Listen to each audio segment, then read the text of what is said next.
Hello BookTube, hello Tudorverse. Welcome back to my second video for Tudortember. The annual event started 5 years ago by Bookish Travels and Lil's Vintage World. This is also my very first video for Poetry Thursday, and for that kind of confluence of events, I could only choose Whoso to Hunt by Thomas Wyatt. Now, I did consider doing one of Elizabeth's poems. She wrote poetry. I love her poetry, and I will probably do some later on because I'm going to continue to do Poetry Thursday during all of Tudortember. But this first time had to be Thomas Wyatt, and it had to be this poem. I did consider doing more than one Thomas Wyatt poem, and actually went over to my shelves to go grab the volume of Thomas Wyatt's poetry and made it not very far before I realized it no longer exists. For those of you who don't know, I lost my home in January in the fires of LA, and I have been slowly building that library back up. I was helped by Steve Donahue sent a box of Tudor books, and old friends sent a box of French books.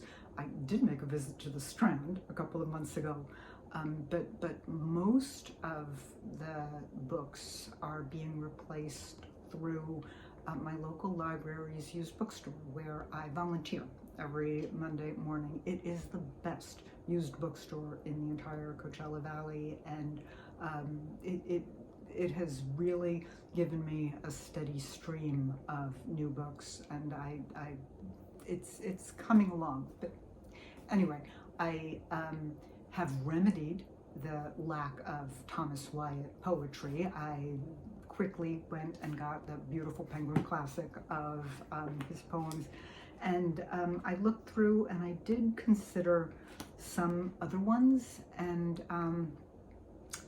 no.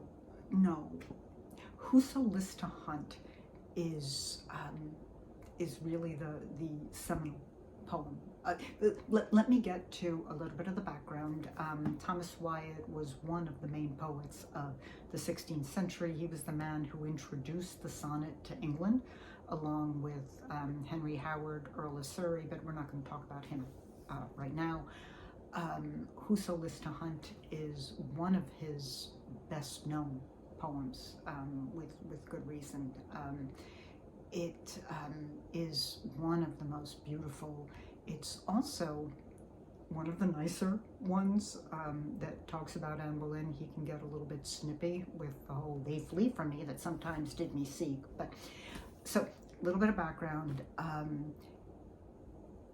Wyatt grew up in Kent, not far from Hever Castle, which was where the Boleyns grew up.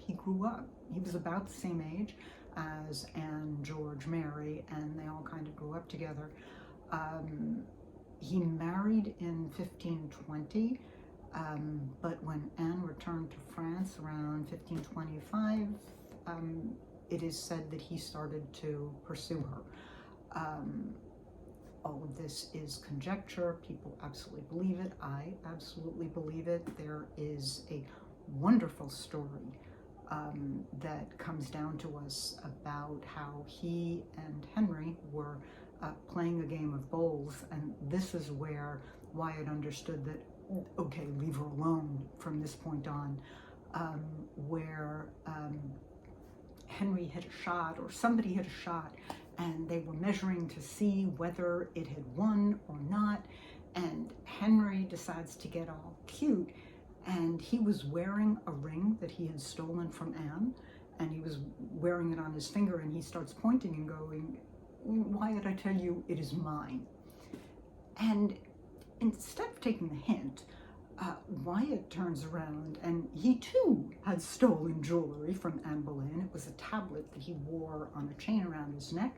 He took off the tablet, and with the chain, he measured it and said, "Oh, if your grace will give me leave to measure with this, I think you'll see it is mine."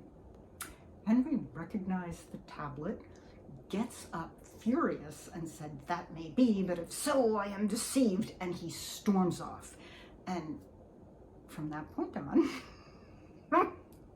Wyatt understood that no, you don't try to compete with Henry for Anne's affection. It is said that it is after this event that he wrote Whoso List to Hunt, which he uses the metaphor of a hunt to where he's hunting a hind, Anne Boleyn, the female deer, and he realizes that he has to give her up to Caesar, to Henry, and without further ado,